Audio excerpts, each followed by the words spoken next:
আসসালামু আলাইকুম প্রিয় শিক্ষার্থী, আশা করি তোমরা ভালো আছো। গত ক্লাসগুলোতে হোমওয়ার্ক দেওয়া ছিল, কিন্তু কোনো ছাত্রছাত্রী হোমওয়ার্ক করে পাঠাও নাই। বুঝতে পারতেছি না কেন পাঠাও নাই। তারপর আজকের ক্লাস চালিয়ে যাচ্ছি। আজকের পাঠদানের বিষয় মান নিয়ন্ত্রণের কার্যাবলী, মান নিশ্চিতকরণ কাকে বলে, সার্বিক মান ব্যবস্থাপনা কাকে বলে, সার্বিক মান ব্যবস্থাপনার গুরুত্ব। এবারে আসছি মান নিয়ন্ত্রণের কার্যাবলী। অবশ্যই মান নিয়ন্ত্রণ এর অনেক কাজ থাকে, কারণ মান যদি সঠিক না থাকে, মান যদি ঠিক না থাকে, মান যদি একটা স্ট্যান্ডার্ড লেভেল না থাকে, তাহলে কখনোই ওই পণ্য কেউ ক্রয় করে না এবং ক্রয় করে স্বাচ্ছন্দ্য বোধ করে না। সেক্ষেত্রে ক্রয় করতে আগ্রহ প্রকাশ করে না। অবশ্যই মান নিয়ন্ত্রণে কিছু কার্যাবলী আছে। মান নিয়ন্ত্রণের কৌশল বাস্তবায়নের জন্য উৎপাদনকারী প্রতিষ্ঠানকে কিছু কাজ সম্পাদন করতে হয়, যেমন উন্নত পণ্য উৎপাদন। উন্নত পণ্য উৎপাদন করলে অবশ্যই গ্রাহকরা পণ্য ক্রয় করে আগ্রহ পাবে ক্রয় করতে, এবং পণ্য ক্রয় করে স্বাচ্ছন্দ্য ফিল করবে, এবং পণ্য ব্যবহার করে তারা তাদের কাজ সারতে পারবে। সেক্ষেত্রে তারা ওই পণ্য ক্রয় করতে আগ্রহ সৃষ্টি করবে।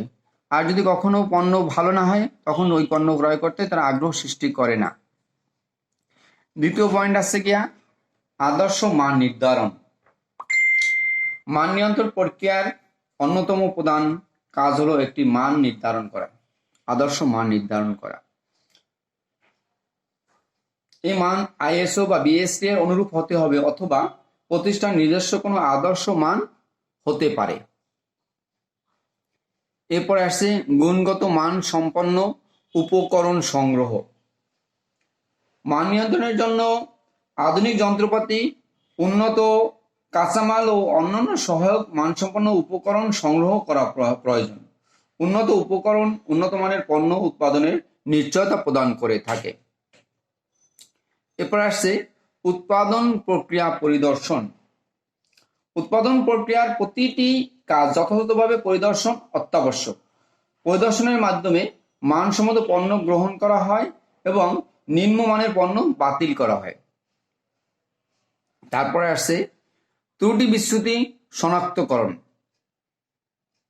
মান নিয়ন্ত্রণের প্রাথমিক পর্যায়ে আদর্শ মান স্থির করা হয়, পরবর্তীতে আদর্শ মানের সাথে বাস্তব মানের তুলনা করা হয়, ফলে ত্রুটি বিচ্যুতি শনাক্ত করা সম্ভব হয়। কি কারণে ত্রুটি বিচ্যুতি হলো তা জানা যায়। পরিশেষে বলা যায়, মান নিয়ন্ত্রণ প্রক্রিয়ায় উল্লিখিত কাজগুলি সম্পাদন করা হয়। এবারে আসছি মান নিশ্চিতকরণ কাকে বলে।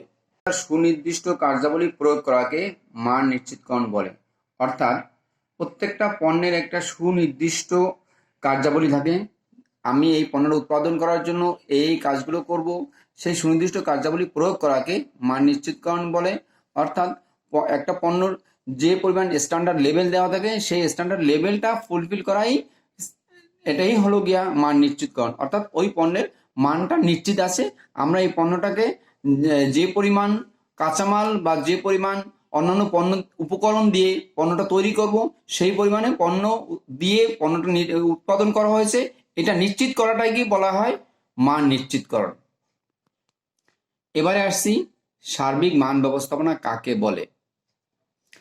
প্রতিষ্ঠানের উৎপাদন প্রক্রিয়ার সাথে সম্পৃক্ত দক্ষ ও যোগ্য কর্মীদের উৎপাদন কাজে স্বতঃস্ফূর্ত অংশগ্রহণের মাধ্যমে ধারাবাহিকভাবে পণ্যের মান উন্নয়ন করে ক্রেতা বা ভোক্তাদের সন্তুষ্টি বিধান করাকে সার্বিক মান ব্যবস্থাপনা বলে।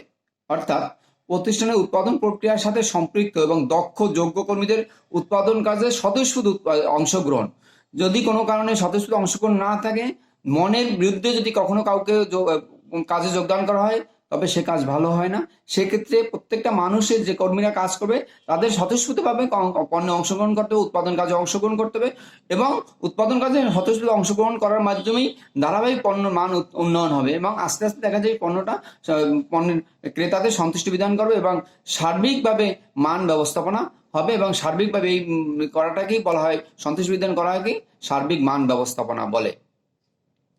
এখন সার্বিক মান ব্যবস্থাপনাকে নিম্নোক্ত ভাবে বর্ণনা করা যায়, যেমন আছে বেঞ্চমার্কিং।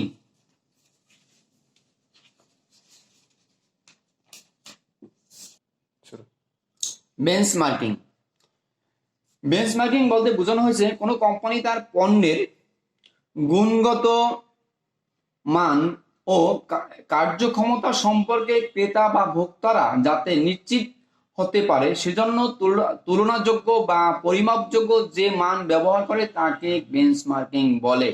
যেমন অটোবি বলে world class furniture, Bangladesh melamine বলে আমরাই প্রথম, ওয়াইড ভিশন বলে ফর বেটার ফিউচার,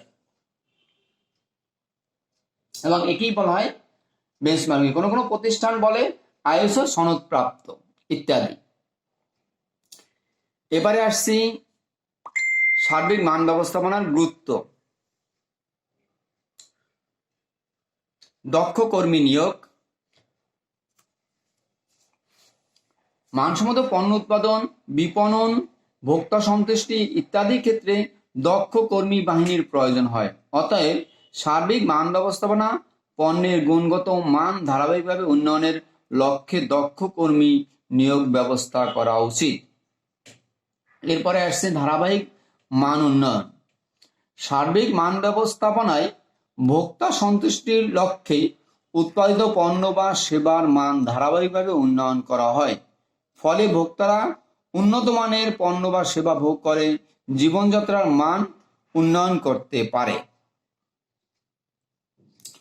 তারপরে আসছি ক্রেতাদের যথাযথ তথ্য প্রদান। প্রত্যেক ক্রেতা বা ভোক্তা পণ্যের উৎপাদন, পণ্যের উপকারিতা, পণ্যের ব্যবহৃত উপাদান, পণ্যের উৎপাদনের তারিখ, পণ্যের ব্যবহার বিধি ইত্যাদি সম্পর্কে জানতে চায়। সার্বিক মান ব্যবস্থায় আওতায় ক্রেতা ও ভোক্তারা যথাযথ তথ্য পেয়ে থাকে এবং পণ্যের ক্রয় সিদ্ধান্ত গ্রহণে সহায়তা করে। এরপর আসছে প্রতিযোগিতার সামর্থ্য বৃদ্ধি। সার্বিক মান ব্যবস্থায় আওতায় পণ্যের উৎপাদনশীলতা বৃদ্ধি পায়, ফলে পণ্যের উৎপাদন খরচ হ্রাস পায় এবং পণ্যের মান বৃদ্ধি পায়, ফলে হ্রাসকৃত মূল্য পণ্য বিক্রয় করা সম্ভব হয় বলে প্রতিযোগিতার সামর্থ্য বৃদ্ধি পায়। এরপর আসছে প্রশিক্ষণ। পণ্যের ধারাবাহিক মান উন্নয়নের জন্য দক্ষ ও যোগ্য কর্মী বাহিনী আবশ্যক। সার্বিক মান ব্যবস্থায় আওতায় কর্মীদের দক্ষ ও যোগ্য করে গড়ে তোলার জন্য প্রশিক্ষণ অত্যন্ত গুরুত্বপূর্ণ ভূমিকা পালন করে। পরিশেষে বলা যায়, মান ব্যবস্থাপনা প্রতিষ্ঠানের সার্বিক দক্ষতা বৃদ্ধিতে সহায়ক ভূমিকা পালন করে। আজকের হোমওয়ার্ক, সার্বিক মান ব্যবস্থাপনা কাকে বলে এবং এর গুরুত্ব ব্যাখ্যা সহকারে লিখবে।